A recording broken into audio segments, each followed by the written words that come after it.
But we tip things off with Steph and the Warriors starting yet another playoff run against a Rockets squad who, despite having the second-best record in the West, came into this first-round series a little light on playoff experience. In fact, the Rockets, as a team, hadn't been to the playoffs since 2020.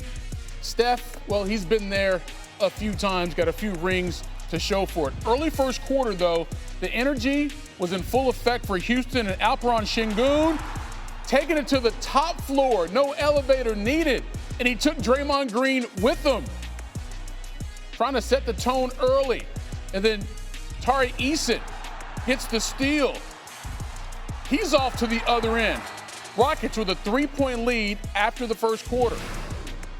But playoff Jimmy Butler making his debut for the Warriors in the postseason, and he went to work with a hammer and a wrench. Got the floater there. And then 2 minutes before the half, it's Steph. Knocks down a 3. Warriors now up 7. And then right before the half, Steph gets loose from there. 16 points in the first half. The 50th time in his playoff career he's had at least 15 points at halftime. They were up 47-34. Let's go to the third quarter. They push the lead to 58-41 now. Jimmy knocks down a 3. And then he's like, yo, you like that? To Reggie Miller. He was calling a game for TNT, and Reggie made a few threes in his career. Warriors were up 20. And then Steph. Watch this nonsense. Ooh, come on, dude. Ooh. They're up 23, their largest lead of the game. But the Rockets are like, yeah, we are down, but we are far from over. Sengun. That's a tough 3 by him. The deficit is 16. Right before the end of the third, they're down 11. Jabari Smith Jr. with the layup. So the lead would be 9 for the Warriors going to the fourth quarter. It's down to 7 here when Steph, with the clock shot expiring, knocks down that big 3, pushing lead to 10. Smith at the other end for Houston, he matches. The Rockets are down 5. Very next possession for Houston, Amen Thompson gets that to go. They're down 3. But then Steph was like, oh, you thought that effort was enough right there? How about now? 31 points, 5 of 9 from 3. And then Jimmy buckets put the game in a chokehold. Mid-range, too good. And then seconds winding down, the steal, Draymond up to Jimmy. He had 25 points, 7 rebounds, 6 assists, fewest points in a win for the Warriors since 2022. So Jimmy, how'd you like your first taste of playoff Steph? Like I always say, Batman comes out of nowhere. You never see him coming, then he just falls from the sky, from a building, behind the door, and does some incredible things, man.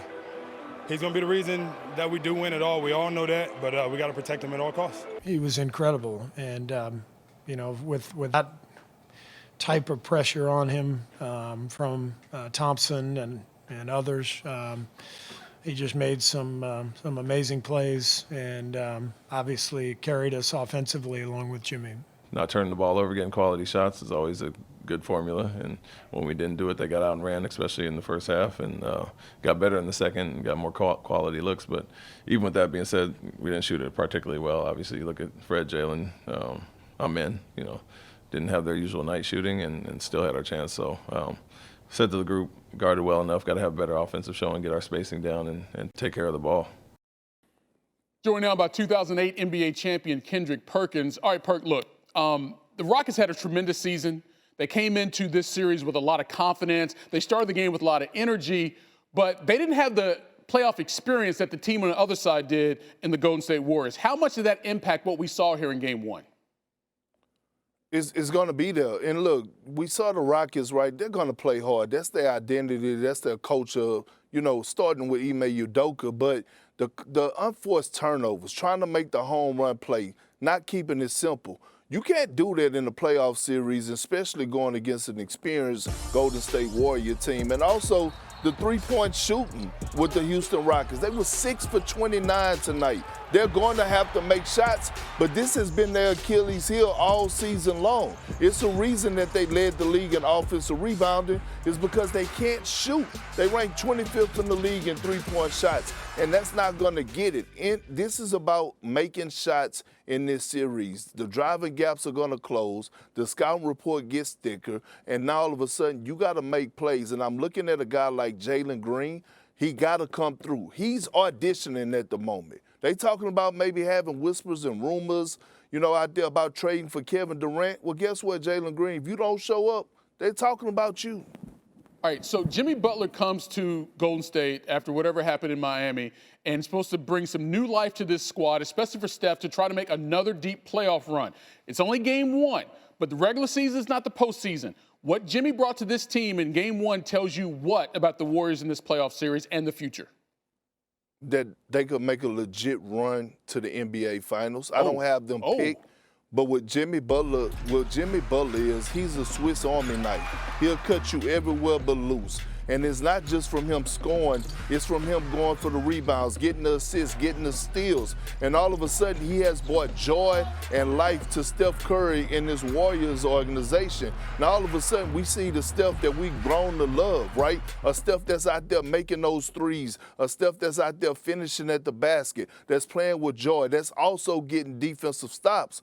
This team continue to play at this pace, especially what they're doing defensively with the combination of Jimmy Butler and Draymond Green. This team definitely could make a run to the finals. I'm not putting them over OKC, but they are legit title contenders. Okay, out east, top-seeded Cavs starting their playoff quest against the Heat at Rocket Arena. Donovan Mitchell ready to go, especially early on. First quarter, Cavs up 4. Look at Mitchell right there, jumping the passing lane with the steal, all alone, throw it down. Had 4 steals on this one. Mitchell said, I have to be aggressive, see how the defense reacts. Second quarter, here's how the defense reacts when he drives in and gets the lay-in, plus the foul. 15 points in the first half for Mitchell. Cavs up 9 after the free throw. And then there was Darius Garland nailing the 3 right there. Bench all like, yeah! They're up 14. Then Bam Adebayo with the steal. And watch Jared Allen right there with the block. Didn't give up on the play and got the big denial on the other end. But Tyler Hero, 10 seconds left. Heat down 11, hits the tough 3. Heat down 8 at halftime. Third quarter, though, Donovan Mitchell. Full acrobatic mode right there. Tough finish, gets it to go. Cavs up 13, yeah! Then Heat down 11, Duncan Robinson trying to bring him back into this thing. Yep, got the floater to go. Heat down 9. Davion Mitchell, the Haywood Highsmith. Corner 3. These Heat, they never go away. They're down 87-79 going into the fourth. Fourth quarter action, Ty Jerome. That's the name you need to know. It's Mitchell right there for the 3. Mitchell had 30 on the night, but then it was all Jerome, 6th man of the year candidate to the cutting Allen right there. And then Jerome going downhill. This dude has had a renaissance this season. Kenny Atkinson said he turned the game for us. He did it all tonight. Look at him. The fadeaway right here. Cavs up 16 at that point. And then ensuing Cavs possession. Jerome. Look at that long 3. Oh, scored or assisted on the Cavs' first 24 points in the fourth quarter. 28 points off the bench in 26 minutes. He's like, are you not entertained? Most points in a playoff debut in Cavs history behind LeBron and Kyrie. And then Mitchell to Garland, knocking down 3s. 27 points. Cavs handle their business in this one. They win at 121-100. Now Donovan Mitchell, he dropped a game-high 30 points in the win. It's his 7th straight game 1 scoring 30 or more, dating back to the 2020 bubble. That ties Michael Jordan for the longest streak in NBA postseason history. Jordan doing it twice during his career. Here's Mitchell on getting yet another big 3 up. The 30's cool, but it's, for me, I'm happy with my defensive possessions. I wish I got a few more rebounds. 30's cool, right? Yeah. I mean, that's what I've been, that's what I'm known for, you know what I'm saying? But, I think as a, for me, it's the steals, being in the passing lanes, getting on the boards, boxing out, diving on loose balls, different things like that. That's really what's going to, continue to take us to that next level. Well, I doubt very seriously that very many, if any, of the Grizzlies know the lyrics to the AC/DC classic Thunderstruck, but that's literally what happened to them Sunday in OKC. Right from the jump, SGA and company did Ja and the Grizzlies dirtier than laundry. They're up 15. Desmond Bane missed the layup here. Cason Wallace going the other way. Oh, jump man. How about them Wildcats? Wallace to the rim. So 4 straight points by OKC. Now the lead is 17. A couple plays later, Bane's pass is stolen by Jalen Williams. He goes the other way. Easy layup. 22 turnovers for Memphis in this game. That's 6 unanswered points for OKC. The run now is 14-0 when Scottie Pippen Jr. misses that layup. Wallace gets the rebound, finds Williams. Another dunk. 16-0 run. It's 51-22. Then the Thunder were like, y'all can stop pinching yourselves because this nightmare is real. Hartenstein made the run 18-0. And then now it's 20-0. Longest run in the playoffs since the franchise moved to OKC back in 2008. They're up 33. And then Aaron Wiggins like, yo, let's see how funky we can get. The alley-oop.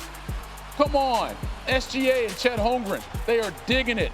Williams had 20 points, by the way. SGA knocks down to 3. They're up 68-36. 32 points is the Thunder's largest lead going into halftime in their playoff history. Third quarter, the Thunder still looking at the defense like not a challenge. SGA attacks to the rack. He had 15 points. He only played 23 minutes. They were up 45. And then Chet makes it a 50-point game. Largest playoff win in franchise history. Can you say total team effort? I have a great group of guys around me, and I know that, and I've known that for a long time. So tonight is no surprise. They obviously played amazing.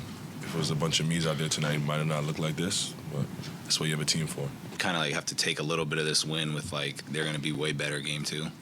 So we're trying to like not give them a lot of life in regards to that, and that's a really good team over there. So like game 2 is going to be completely different. So we're like kind of competing with ourselves in a way to like make sure we're sharp for game 2 because we know what we're going to get with them. So that was kind of like the biggest goal in mind.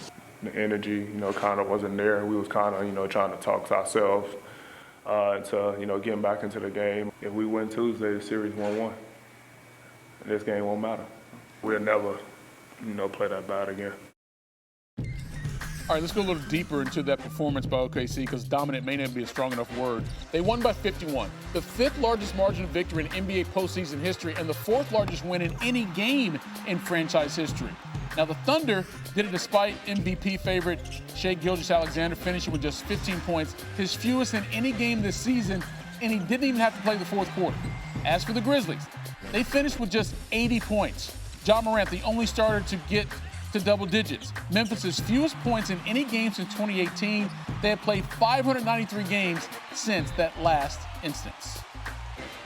Back now with Big Perk. Okay, Memphis was a complete no-show in their Game 1 loss to OKC, and that's being kind. This was of historical proportions. So, Perk, what can the Grizzlies do to get back in this series? Pray. Pray. That's all they could do, to be honest with you. Not unless Jaren Jackson Jr. decide to step up. Last time I checked, he is a former Defensive Player of the Year. He's the only all-star on the team. And tonight he finished the game with 4 points and 3 rebounds. He have to be impactful some type of way, especially going against those 2 bigs in Chet Holmgren and Isaiah Hartenstein. They need more from him. We know that Ja is not 100%, that he's dealing with that ankle injury, but he's out there battling through it. Jaren Jackson Jr. has to rise to the occasion. And I'm not talking about shooting a whole lot of three-point shots. I'm talking about getting his big behind on that low block when they switch those smaller guards like Alex Caruso on him and punish them in the inside and make an impact on this game and this series for the Memphis Grizzlies. Yeah, defensively, he's got to step up in a big way. They can't have anything like what happened in Game 1. There's going to be plenty of motivation, by the way. Today was their 2nd worst loss ever. Okay, so as for the rest of the playoffs, they're now in full swing. What's your biggest takeaway from day 2? OKC. On a night where SGA didn't have his MVP-type performance, they still smoked them by 50. And when I look at Oklahoma City, it's no drop-off nowhere defensively. No matter if they're making or missing shots, they're going to slide those puppies on the perimeter. Also showed the world a lot about their depth to the non-believers. That, hey, we got great depth in Isaiah Joe, Aaron Wiggins, and our bigs, by the way, they can coexist. They play well together. Chet Holmgren had a double-double. Isaiah Hartenstein had 14 and 8. Today, my biggest takeaway was the message that OKC sent to the rest of the Western Conference that we're here and we're standing on business. Those Twin Towers, man, they made it happen. People didn't know if it could be done. They showed it could be done today. So we'll see how this one plays out. By the way, you think they sweep the Grizzlies? I think the Grizzlies get 1. I got OKC in 5 in this. Okay, OKC in 5. You heard it here from Big Perk. All right, thanks, man. The Celtics taking on the Magic. Game 1. Celtics getting started early, late in the first. Derek White from beyond the arc nails the 3. Celtics up 4. Jason Tatum getting the jumper to go right there. Celtics go up 8, so they look like they're in control. Early second, Peyton Pritchard. Man, he's having a season. Another 6th Man of the Year finalist there. Nice spin move, easy lay-in. Had 19 on the night. Celtics up 12. But Paolo Banchero's like, we ain't going quietly. Hits the 3 right there. Magic within 5. And then Banchero, step back, 3, got it. Magic cuts the lead to 2. He had 36 and 11 rebounds. Not bad. Contavious Caldwell-Pope here getting in the corner. Gets the 3. And get this, the Magic were up 1 at halftime. You got something here? Celtics fans being like, no. We got Derek White, 3 plus the foul. After the free throw, Celtics up 8. And then Drew Holiday to Jaylen Brown, alley-oop. Take another look at this one. Jaylen Brown in form right here. Nice move, gets it to go, Celtics up 12. And then Tatum, driving layup, Celtics up 15. Fourth quarter we go, 16-point lead for Boston. And watch this with Tatum. Goes in, fouled hard, ouch. Nasty fall right there, appears to injure his wrist. He goes down with force. He said it was throbbing for a second, then it went away. He'd re-enter the game later, tape up his right wrist. X-ray came back clean. So you ask yourself, how was that wrist doing? Well, here's Tatum right here from deep. Looks pretty good to me. Had 17 on the night, Celtics up 18. And then Derek White. One of his 7 threes on the night, a team high 30 for him. Celtics win 103-86. And the man with 30, he speaks postgame. I mean, I wish every night I'd be the guy and drop 30. That'd be pretty cool, but just trying to read the game and see where I can put my stamp on the game, I guess. So I think every game's different. Just don't go to the game expecting to get 18 shots or get 2 shots. So just be ready for whatever and be ready when my opportunity comes. But for the most part, it was the Derek Whites of the world and, the Peyton Pritchard coming off the bench for 19. 2 guys that you don't necessarily count for, coming up with 49 points. I think we've got to do a better job there. And again, we've got to know who we're guarding, how we're guarding them, and understanding the personnel in those moments and what guys are capable of doing. Yeah, it's an uphill battle for Jamal Mosley and his Magic because if history tells us anything, the Celtics are in a good spot after taking Game 1. Since 1960, defending NBA champions are 47-0 in a series when winning their playoff opener.